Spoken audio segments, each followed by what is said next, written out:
Hello and welcome dear learners. Today we are here to learn about fundamental theorem of arithmetics. यदि आपने मेरे previous videos को देखा होगा तो आप अभी तक यह जान चुके होंगे कि फंडामेंटल थ्योरम ऑफ अर्थमेटिक्स होता क्या है। मैंने इससे रिलेटेड जो बहुत ही बेसिक कॉन्सेप्ट्स होते हैं उनको डिस्कस किया था। आज के क्लास में मैं बताऊंगा कि फंडामेंटल थ्योरम ऑफ अर्थमेटिक्स होता क्या है, ये आया कहाँ से, और भी बहुत सारी चीज़ों को डिस्कस करेंगे। सो मेरे साथ बने रहिए। डियर व्यूअर्स, जैसा कि हम लोग जानते हैं फंडामेंटल थ्योरम ऑफ अर्थमेटिक्स बोलता है every composite number can be expressed और factorized as a product of primes and this factorization is unique apart from the order in which the prime number occur. कितना amazing है ना। ये भी amazing है कि आप इस थ्योरम को पहले से जानते थे, पहले से अप्लाई करते थे, बस हम लोगों ने इसको as a theorem note down नहीं किया था। सो ये थ्योरम ये बोलता है कि every composite number can be expressed और factorized as a product of prime, और ये जो फैक्टराइजेशन होगा वो यूनिक होगा। इसमें आप क्या चेंज कर सकते हो? यस, आप इसमें ज्यादा से ज्यादा चेंज ये कर सकते हो कि आप ऑर्डर को इधर वाले को उधर कर दो, उधर वाले को इधर कर दो, बस। और आपके बस में कुछ भी नहीं है। अब आपके मन में सवाल आ रहा होगा कि ये आया कहां से, कहां पे सबसे पहले इसका मेंशन किया गया था। तो मैं आपको बताना चाहता हूं कि ये जो थ्योरम है दैट्स मीन्स एफटीए है, ये सबसे पहले यूक्लिड जी का जो एलिमेंट्स बुक था उसमें बुक 9 में प्रोपोजिशन 14 में मेंशन्ड है। बट ये एग्जैक्टली जैसा अभी हम लोगों ने डिस्कस किया वैसा नहीं था, वो एक इक्विवेलेंट वर्जन था। सो मैं यहां पे बताना चाहता हूं an equivalent version of FTA was probably first recorded as proposition 14 of book 9 in Euclid's element. However, इसका जो करेक्ट प्रूफ है वो हमें दिया था कार्ल फ्रेडरिक गॉस। ये जो है ना आपके मैथमेटिशियन जिनका आप पिक्चर में देख पा रहे हो, ये महोदय श्रीमान कार्ल गॉस जी, इन्हें मैथमेटिक्स का प्रिंस कहा जाता है। सो यदि आपसे पूछे कि who is the prince of mathematics या मैथमेटिशियंस में कौन से प्रिंस कहलाते हैं, तो आपको बताना चाहिए गॉस जी। सो मैं बताना चाहूंगा कि ये जो मिस्टर गॉस है, ये जो often referred as the prince of mathematics as and is considered one of the 3 greatest mathematicians all time, along with Archimedes and Newton. He has made fundamental contribution to both mathematics and science. Dear viewers, so हम लोगों ने देखा the fundamental theorem of arithmetic says that every composite number can be factorized as a product of primes. Every composite number can be factorized as a product of primes.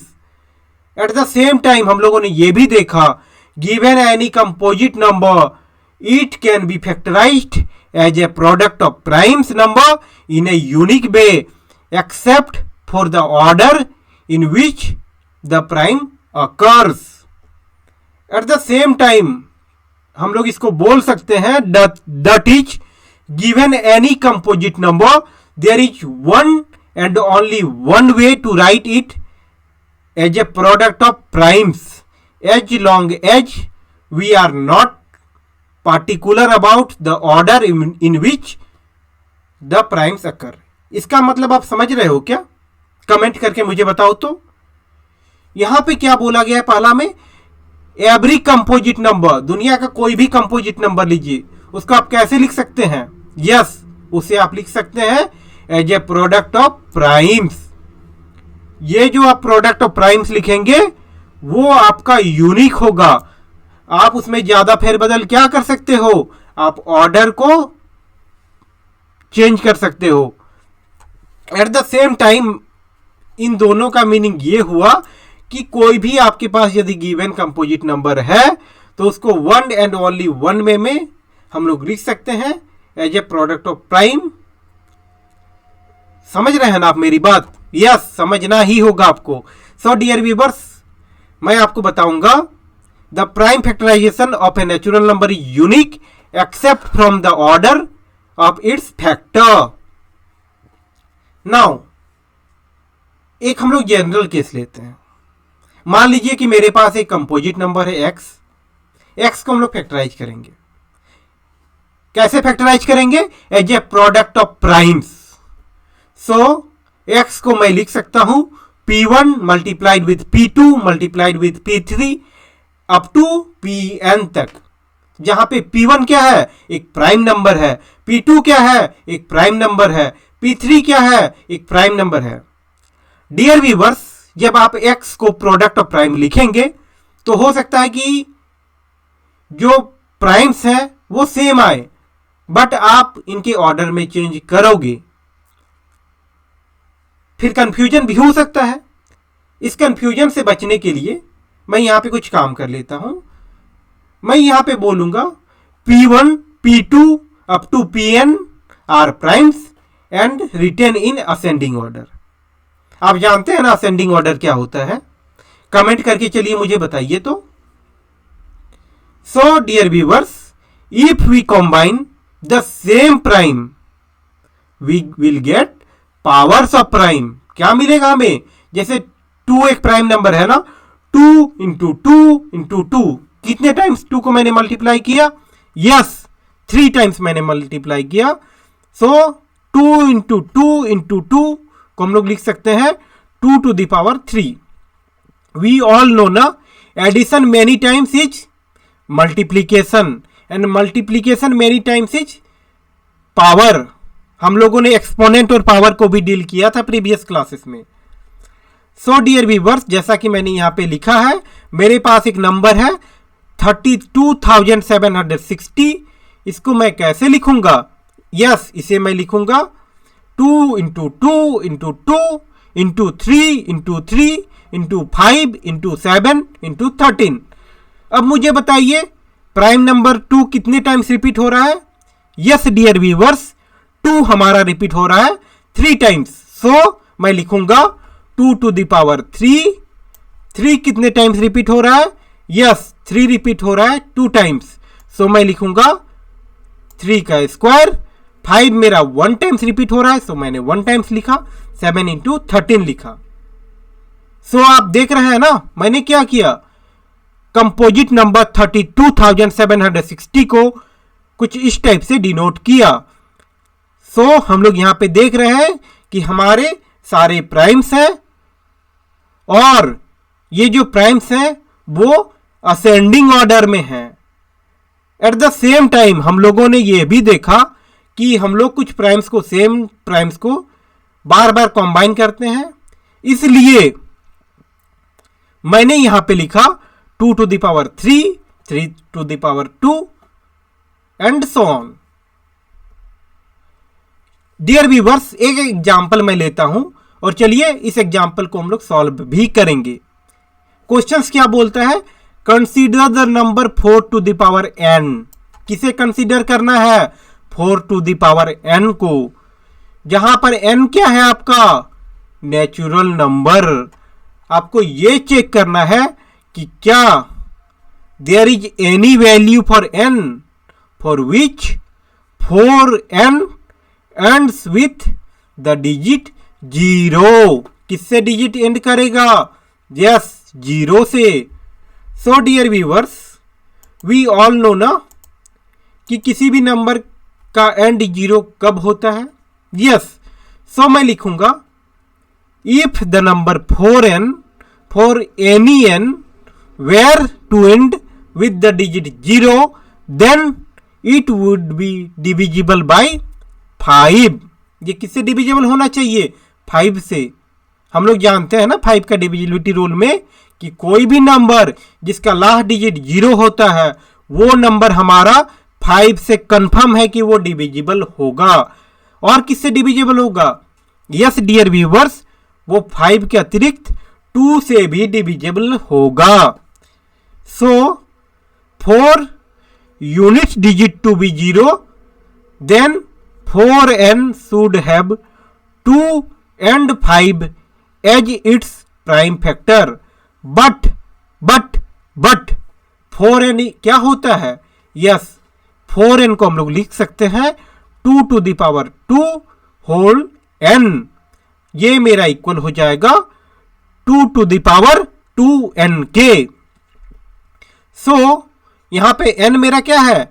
एक कोई भी natural number है। यहां पे लिखा हुआ है ना n is a natural number. So n का वैल्यू हम लोग लिख सकते हैं 1 2 3 4 एंड सो ऑन। कोई भी आप काउंटिंग नंबर लीजिए। सो dear viewers, so above becomes 4 to the power 1, 4 to the power 2, 4 to the power 3, 4 to the power 4 and so on. As it told, as it does not contain 5 as one of its prime factor, so the only primes in the factorization of 4 to the power n is 2. अब मुझे बताइए, जैसे 4 to the power 1 है, इसका जब हम लोग prime factorisation करेंगे तो क्या मिलेगा? 2 into 2 ही मिलेगा ना। यस 4 to the power 2 का करोगे तो कितना मिलेगा? आपको मिलेगा 2 to the power how much? Yes 2 to the power 4। मुझे बताइए इसमें 5 है क्या कहीं पे? बिल्कुल भी नहीं है। सो हम लोग क्या बोलेंगे? यस हम लोग बोलेंगे कि इसका जो प्राइम फैक्टराइजेशन होगा वो 5 को कंटेन नहीं करेगा। 5 को कंटेन करेगा क्या? बिल्कुल भी 5 को कंटेन नहीं करेगा। So the uniqueness of fundamental theorem of arithmetics guarantees that there are no other primes in the factorization of 4n। So मैं लिखूंगा therefore 4n will not end with the digit 0 for n belongs to capital N। That means n मेरा जहां पे कोई भी natural number होगा। So there is no natural number n for which 4n ends with the digit 0। मुझे आप comment करके बताइए कि आपको चीजें समझ में आ रही हैं या नहीं। चलिए, यदि आपको चीजें समझ में आ रही हैं तो एक और क्वेश्चन हम लोग लेते हैं। इस क्वेश्चन में हमें क्या बोला गया है? हमें फाइंड आउट करना है LCM and HCF of 6 and 20। कैसे फाइंड आउट करेंगे? यस प्राइम फैक्टराइजेशन मेथड से। सो आप लोग सबको ही जानते होंगे कि 6 का जब हम लोग फैक्टराइजेशन करते हैं तो हमें मिलता है 3 into 2। Eight the same time जब आप 20 का करेंगे तो आपको मिलेगा 2 into 2 into 5। सो मैं यहां पे लिखूंगा HCF क्या होगा? 6 और 20 का 2 होगा डियर व्यूअर्स, और LCM हो जाएगा आपका दिस वन।